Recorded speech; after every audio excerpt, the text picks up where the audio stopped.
Vision success point. देखो बच्चों, आज हम करेंगे 11th बिजनेस स्टडीज़ का चैप्टर 14। इस चैप्टर का आज हमारा फर्स्ट लेक्चर है और चैप्टर का नाम है जीवन, अग्नि एवं सामुद्रिक बीमा। देखो, इससे पहले वाले चैप्टर में 13 चैप्टर में हमने इंश्योरेंस के बारे में यानी कि बीमा के बारे में पढ़ा था। अब इसमें हम जो 3 टाइप के बीमा होते हैं, जीवन बीमा, वैसे तो हम 2 कैटेगरी में डिवाइड करते हैं, लाइफ इंश्योरेंस और जर्नल इंश्योरेंस। तो लाइफ इंश्योरेंस में तो ये आ गया आपका जीवन बीमा, और अग्नि बीमा और सामुद्रिक बीमा जो है आपका आ जाता है जर्नल इंश्योरेंस के अंदर। तो इस चैप्टर के अंदर हम तीनों जीवन बीमा, अग्नि बीमा और सामुद्रिक बीमा को डिटेल से स्टडी करेंगे। तो देखो, इस चैप्टर को स्टार्ट करने से पहले आपको ये जान लेना चाहिए कि जो जीवन बीमा है, इस बीमा के अंदर सुरक्षा और विनियोग दोनों तत्व विद्यमान होती है। Life insurance involve both protection and investment. 1 number का क्वेश्चन है आपका कि जीवन बीमा में क्या क्या होता है इंक्लूड। तो प्रोटेक्शन, सुरक्षा और विनियोग दोनों तत्व होते हैं। तो आज का हमारा जो लर्निंग ऑब्जेक्टिव है, आज का टॉपिक रहेगा, वो टॉपिक है हमारा जीवन बीमा का अर्थ क्या है, जीवन बीमा के उद्देश्य और जीवन बीमा के सिद्धांत। आज हम इस लेक्चर के अंदर 3 टॉपिक करेंगे अच्छे तरीके से। तो हम अपना टॉपिक स्टार्ट करते हैं। उससे पहले आप मेरे channel gauge and success point को सब्सक्राइब कर दें और बेल आइकन जरूर दबा दें, और हाँ, लाइक बटन भी दबा दें, बाद में आप प्रेस करना भूल जाते हैं। तो सबसे पहले हम स्टार्ट करते हैं, जीवन बीमा होता क्या है, लाइफ इंश्योरेंस। देखो, बीमा के विभिन्न प्रकारों में जीवन बीमा का बहुत ज्यादा महत्व है। इसके माध्यम से प्रत्येक व्यक्ति अपने परिवार पर अचानक आने वाले संकट को काफी हद तक दूर कर सकता है। जीवन बीमा के द्वारा मनुष्य के जीवन को तो हम वापस नहीं ला सकते, लेकिन हाँ, अगर किसी व्यक्ति जो परिवार में रोजी रोटी कमाता है, अगर उसकी मृत्यु हो जाती है तो उस परिवार को बहुत ज्यादा आर्थिक हानि होती है। तो इस तरह की आर्थिक हानि को जरूर कम किया जा सकता है। जिसकी मृत्यु होती है उसकी लाइफ को वापस नहीं लाया जा सकता। तो कुल मिला के आप कह सकते हो कि जीवन बीमा जो है, जिस भी व्यक्ति का जीवन बीमा करवाया जाता है, उसकी मृत्यु के बाद उसके परिवार को जो आर्थिक हानि होती है उसमें कुछ फाइनेंशियली हेल्प मिल जाती है। मीनिंग ऑफ लाइफ इंश्योरेंस, जीवन बीमा का अर्थ क्या है। देखो, इसके अंदर क्या होता है, बीमाधारी इंश्योर्ड और बीमा करता इंश्योरर। बीमाधारी जिसका बीमा किया जाता है, बीमा करता वो होता है जो कंपनी बीमा करने वाली होती है।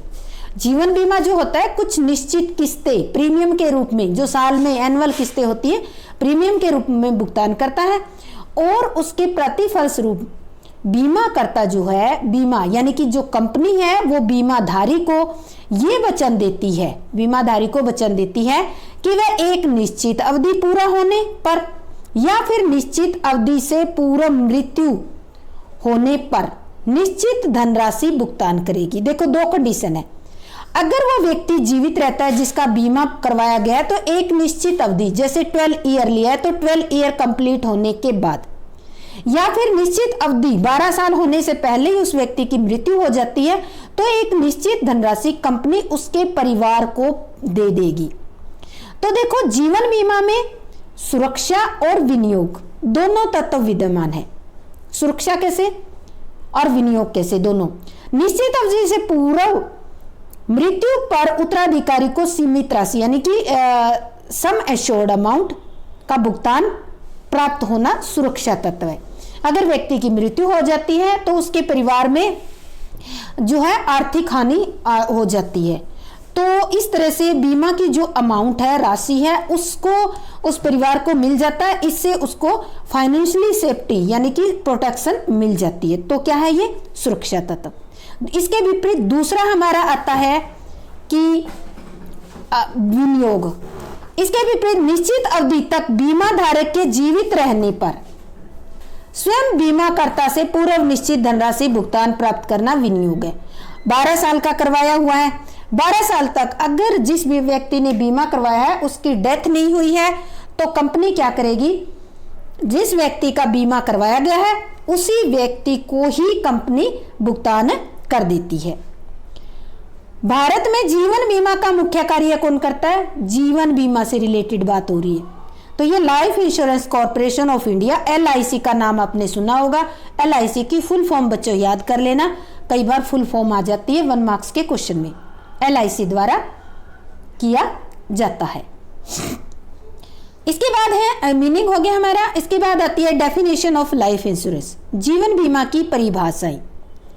जीवन बीमा की कुछ परिभाषा दे रखी है, जिसको मैं पहली परिभाषा जो है, जीवन बीमा अधिनियम की धारा 212 के अनुसार जीवन बीमा व्यवसाय से अर्थ उस व्यवसाय से है जिसके अंतर्गत मानव जीवन का बीमा संपन्न किया जाता है, यानी कि मनुष्य के जीवन का बीमा किया जाता है। ऐसे व्यवसाय को जीवन बीमा व्यवसाय कहते हैं।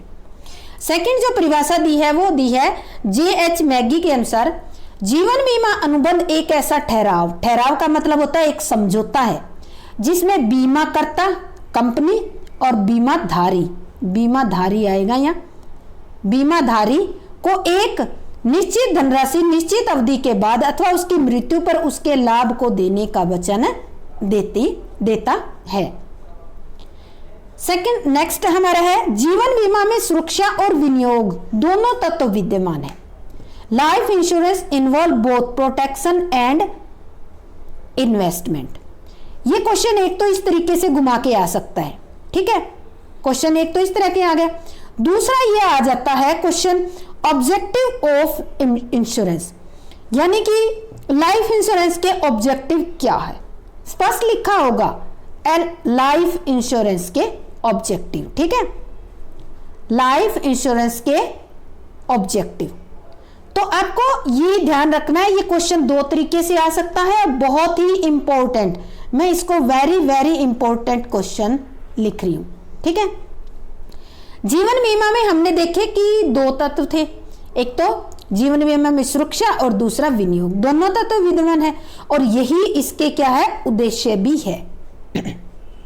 जब भी कोई व्यक्ति जीवन बीमा करवाता है तो उसके उद्देश्यों की पूर्ति होती है। प्रथम सुरक्षा होती है, दूसरा विनियोग होता है। जीवन बीमा के ये दो उद्देश्य मुख्य है, जिनको हम डिटेल से स्टडी करेंगे। सबसे पहला हमारा है सुरक्षा, प्रोटेक्शन ऑब्जेक्टिव क्या है। जीवन बीमा अथवा सभी प्रकार के बीमा का प्रथम उद्देश्य है भावी जोखिमों से सुरक्षा प्रदान करना है। देखो, सभी, केवल जीवन बीमा ही सुरक्षा प्रदान नहीं करता, जितने भी बीमे हैं, जर्नल अदर इंश्योरेंस है, वो भी सुरक्षा प्रदान करते हैं। या आप ये कह सकते हो कि सभी प्रकार के इंश्योरेंस है वो सेफ्टी प्रोटेक्शन तो प्रोवाइड करते ही करते हैं। यदि किसी परिवार का कोई भी और विशेष रोजी रोटी कमाने वाला व्यक्ति चल बसे मतलब उसकी मृत्यु हो जाए, तो उस परिवार पर संकट के बादल छा जाते हैं, यानी कि एक टाइप से फाइनेंशियल क्राइसिस ही आ जाता है उस परिवार पर। तो ऐसी स्थिति में मृतक व्यक्ति को पुनः जीवित तो करना बहुत मुश्किल है, क्योंकि जिसकी डेथ होगी उसकी लाइफ को वापस लाना असंभव है।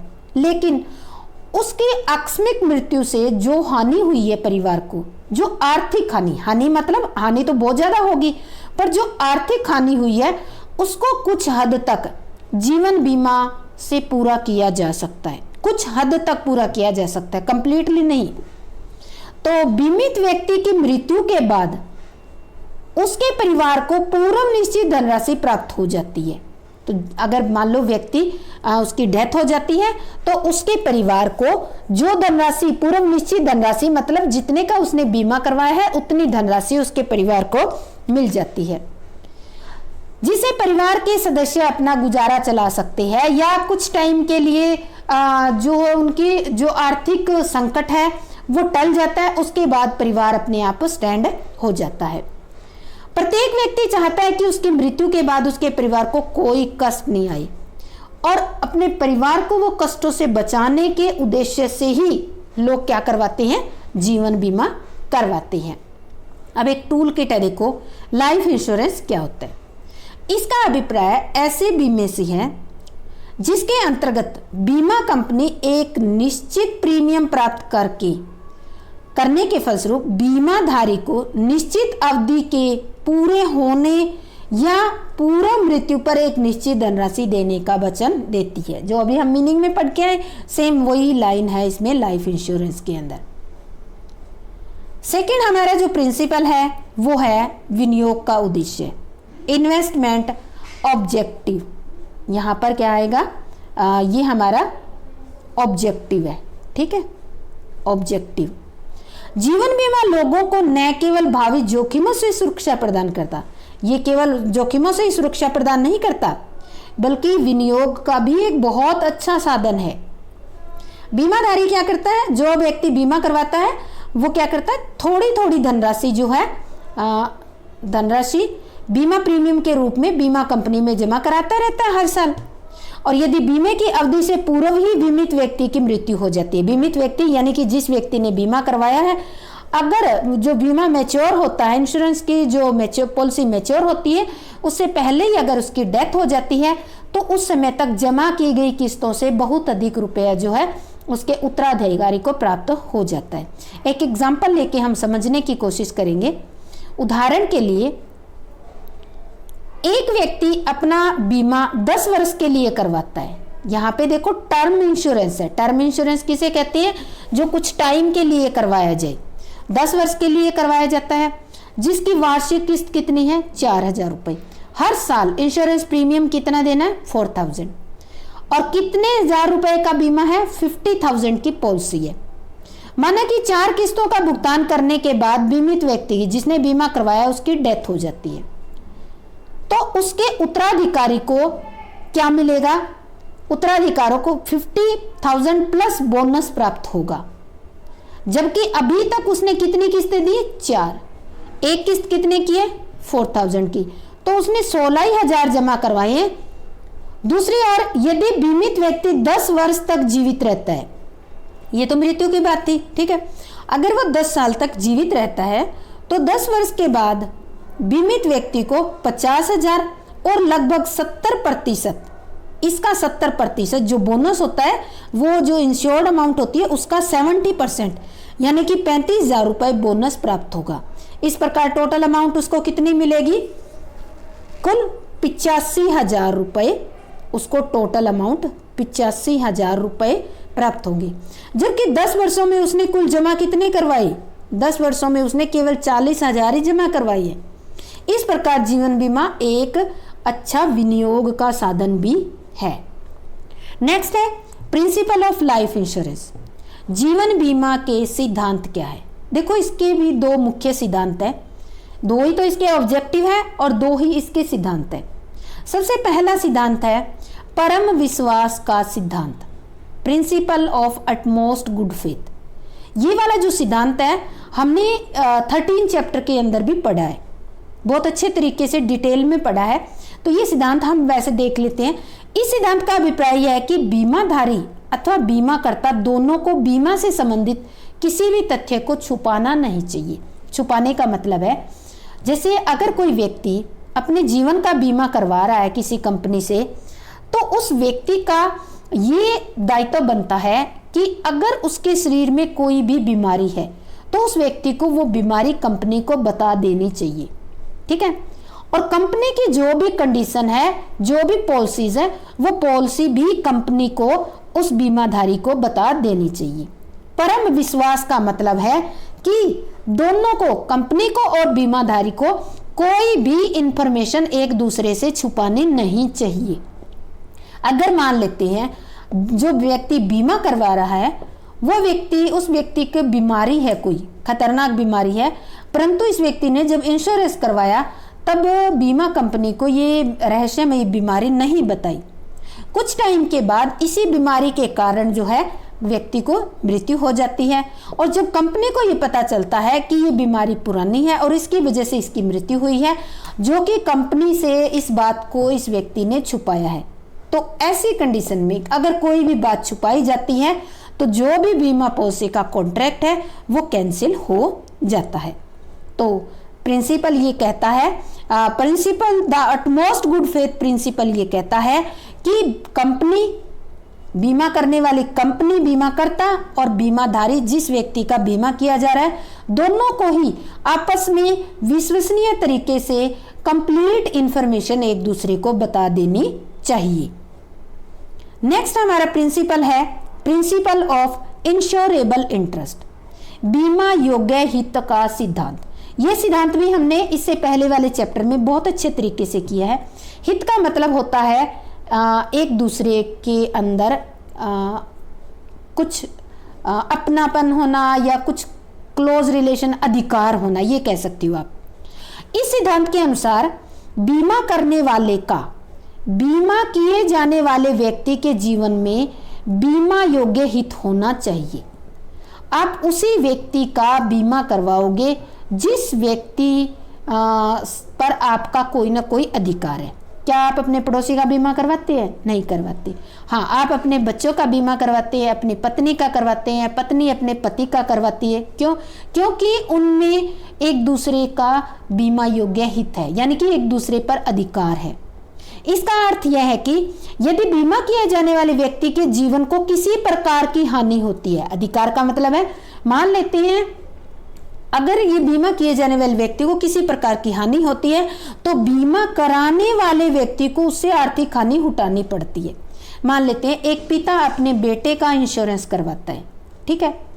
अगर मान लेते हैं थोड़ी देर के लिए अगर वो नहीं करवाता है, उस बेटे को कुछ हो जाता है तो आर्थिक हानि किसको सहनी पड़ेगी? पिता को। इसी तरह एक बेटा जो अपने पिता का बीमा करवाता है तो अगर पिता को कुछ हो जाता है तो आर्थिक हानि किसको सहनी पड़ती है? बेटे को। तो इसी को ही अधिकार या हित कहा जाता है। और क्षति न होने पर लाभ भी होता है। केवल क्षति होने पर हानि होती है ये नहीं, अगर उसको नुकसान नहीं होगा तो उसको लाभ भी होता है। जीवन बीमा में बीमा योग्य हित का बीमा कराते समय होना आवश्यक है, चाहे बाद में हित ना रहे। मान लेते हैं पति पत्नी है, ठीक है। पति ने अपनी पत्नी का इंश्योरेंस करवाया। जब पति ने अपनी पत्नी का इंश्योरेंस करवाया तब वो उसके साथ थी। कुछ टाइम के बाद पति और पत्नी में दोनों में तलाक हो गया, ठीक है। तो अब देखो ये नहीं है कि वो अपनी पॉलिसी ली है वो कैंसिल हो जाएगी, नहीं होएगी कैंसिल, क्योंकि जब आपने इंश्योरेंस करवाया तब आपका उस पर अधिकार था। अधिकार मतलब उसमें आपका हित था। तो अब जब पॉलिसी मैच्योर होगी अगर उसमें हित ना हो तो भी कोई बात नहीं है। कह रहा है जब इंश्योरेंस करवाते हैं तो उसमें हित होना आवश्यक है, चाहे बाद में न रहे। निम्नलिखित व्यक्तियों का जीवन बीमा में हित होता है। कौन कौन से ऐसे व्यक्ति हैं जिनका आपस में हित होता है? पति का पत्नी के जीवन में हित होता है, पत्नी का पति के जीवन में हित होता है, ऋणदाता का अपने ऋणी के जीवन में हित होता है। ऋणी के जीवन में कहां तक? ऋण पर ब्याज की सीमा तक ही हित होता है। यदि माता पिता अपने पुत्र की आर्थिक सहायता करते हैं तो पुत्र का उनके जीवन में, और यदि पुत्र माता पिता की सेवा करता है तो माता पिता का पुत्र के जीवन में हित होता है। तो देखो इसके दो ही ऑब्जेक्टिव थे और दो ही इसके प्रिंसिपल है। तो देखो लास्ट टॉपिक हमारा आज का है types of life insurance policy, जीवन बीमा पत्रों के प्रकार। तो अभी हमने देखो लाइफ इंश्योरेंस के बारे में पढ़ा है। अब हम पढ़ेंगे कि लाइफ इंश्योरेंस के कौन कौन से प्रकार हैं। तो देखो जीवन बीमा लाइफ इंश्योरेंस कॉर्पोरेशन LIC द्वारा विभिन्न व्यक्तियों की सुविधा को ध्यान में रखते हुए अनेक प्रकार के बीमा पत्र जारी किए जाते हैं। इनके मुख्य प्रकार, सबसे पहला है आजीवन बीमा पत्र, होल लाइफ इंश्योरेंस पॉलिसी, यानी कि ये पूरे जीवन के लिए होती है ये पॉलिसी। जैसे कि इसके नाम से स्पष्ट हो जाता है कि इसके अंतर्गत पूरे जीवन के लिए बीमा करवाया जाता है और बीमाधारी अपने जीवन में इसका भुगतान प्राप्त नहीं कर सकता। इन बीमा पत्रों में प्रीमियम की दर बहुत ही कम होती है। क्यों? क्योंकि देखो ये पूरी लाइफ पे करने पड़ते हैं, इस कारण से इनकी जो है प्रीमियम जो है बहुत कम होता है। और जो भी व्यक्ति अपना बीमा करवा रहा है, पूरी लाइफ का बीमा करवा रहा है, आजीवन बीमा करवा रहा है, तो वो उसको जीवित रहते भी कभी नहीं मिलेगा। उसकी डेथ होने के बाद ही इस टाइप का इंश्योरेंस मैच्योर होता है। तो इस तरह के जो जीवन बीमा पत्र है, आजीवन जीवन बीमा पत्र है, उनके निम्नलिखित प्रकार है। सबसे पहला है हमारा सीमित प्रीमियम वाला आजीवन बीमा पत्र, whole life policy of time limited premium, यानी कि इसमें बताया कि एक सीमित प्रीमियम वाला, यानी कि एक लिमिटेड अमाउंट आपको पे करनी होगी और आपके पूरे जीवन का इंश्योरेंस हो जाएगा। यह ऐसा बीमा पत्र है जिसके अंतर्गत प्रीमियम देने की अवधि निश्चित होती है। प्रीमियम की अवधि निश्चित होती है, निश्चित अवधि के बाद प्रीमियम का भुगतान नहीं करना पड़ता। यानी कि निश्चित अवधि होती है, जैसे व्यक्ति अपनी पूरी लाइफ में 40 की एज तक या 50 की 60 की एज तक प्रीमियम पे करेगा, उसके बाद उसको प्रीमियम पे नहीं करना पड़ता। लेकिन बीमित रकम बीमाधारी की मृत्यु के बाद उसके आश्रितों को ही प्राप्त होगी। यानी कि वो अपनी लाइफ में जीवित रहते इस पॉलिसी को मैच्योर करवा के उसकी पेमेंट नहीं ले सकता। इसकी पेमेंट केवल उसके मृत्यु के बाद उसके परिवार को ही मिलती है। सेकंड जो है वो बीमा पत्र है साधारण जीवन बीमा पत्र, ऑर्डिनरी होल लाइफ पॉलिसी। ये ऐसा बीमा पत्र है जिसमें बीमाधारी अपने पूरे जीवन तक प्रीमियम का भुगतान करता है, इसलिए उसकी प्रीमियम की दर सबसे कम होती है। देखो ये एक ऑर्डिनरी है, साधारण है। जो भी व्यक्ति अपना पूरी लाइफ का इंश्योरेंस करवाता है तो वो पूरी लाइफ अपने जो है प्रीमियम पे करता रहता है और उसकी मृत्यु के बाद पॉलिसी मैच्योर होती है और मृत्यु के बाद ही इसके फैमिली को ये मिल जाती है। तीसरा है एक प्रीमियम वाला जीवन बीमा पत्र। ये आता है एक होल लाइफ पॉलिसी और सिंपल प्रीमियम, केवल एक प्रीमियम। यहां देखो इसके नाम से ही पता चल रहा है। इन बीमा पत्रों में प्रीमियम की राशि बीमा कराते समय केवल एक ही बार देनी पड़ती है। जब एक ही बार देनी पड़ती है तो सीधी सी बात है प्रीमियम की अमाउंट भी बहुत ज्यादा होगी। इसमें एक बार प्रीमियम की अमाउंट देकर पूरी लाइफ का इंश्योरेंस करवा लो और उसके बाद डेथ होने के बाद ही ये पॉलिसी मैच्योर होती है और अपने परिवार के जो भी पीछे मेंबर होते हैं उनको मिलते हैं इसका जो भी पेमेंट होता है। सेकंड जो है वो है बंदोबस्ती बीमा पत्र है। यहाँ पे बंदोबस्ती बीमा पत्र क्या होता है? एंडोमेंट इंश्योरेंस पॉलिसी जीवन बीमा पत्रों का ये सबसे अधिक प्रचलित प्रकार है, सबसे ज्यादा यूज होने वाला। इसके अंतर्गत एक निश्चित अवधि के लिए बीमा करवाया जाता है। निश्चित अवधि, इसको टर्म इंश्योरेंस भी कह सकते हो। जैसे 10 ईयर के लिए हो गया, 12 के लिए हो गया, 16 के लिए, 20 के लिए, यानी कि एक निश्चित अवधि के लिए बीमा करवाया जाता है। निश्चित अवधि से पूर्व बीमाधारी की मृत्यु होने पर उसके उत्तराधिकारी को या फिर निश्चित अवधि तक ये अगर जिस भी व्यक्ति ने जीवन बीमा कराया अगर वो स्वयं जीवित रहता है तो उसको खुद को ये पॉलिसी की जो भी अमाउंट है वो प्राप्त हो जाती है। इसकी प्रीमियम दर जो होती है आजीवन बीमा पत्रों की अपेक्षा ज्यादा होती है। आजीवन बीमा पत्रों की प्रीमियम की दर बहुत कम होती है क्योंकि वो पूरी लाइफ पे करने पड़ती है और इसकी क्या है कुछ टर्म 10 साल 12 साल 15 साल इतनी करनी पड़ती है, तो इसलिए इसकी जो प्रीमियम की अमाउंट है वो बहुत ज्यादा होती है। बंदोबस्ती बीमा जो पत्र है वो निम्न प्रकार के होती है। बंदोबस्ती बीमा पत्र, साधारण बंदोबस्ती जीवन बीमा पत्र, ऑर्डिनरी एंडोमेंट लाइफ पॉलिसी। यह बीमा पत्र निश्चित अवधि का होता है। ये क्या होता है? एक फिक्स पीरियड का होता है। इस बीमा पत्र की रकम अवधि समाप्त होने पर बीमा अधिकारी को या निश्चित अवधि से पहले बीमा अधिकारी की मृत्यु होने पर उसके आश्रितों को प्राप्त होती है। इसमें भी वही कंडीशन है कि ये जो है इसकी रकम या तो पॉलिसी मैच्योर होने पर मिल जाएगी या फिर पॉलिसी मैच्योर होने से पहले ही अगर व्यक्ति की मृत्यु हो जाती है तो उसके परिवार के जो भी पीछे मेंबर होते हैं आश्रित होते हैं उनको प्राप्त हो जाती है। अब आता है सेकंड जो है दोहरा बंदोबस्ती जीवन बीमा पत्र। अब ये double endowment fund life policy क्या होती है?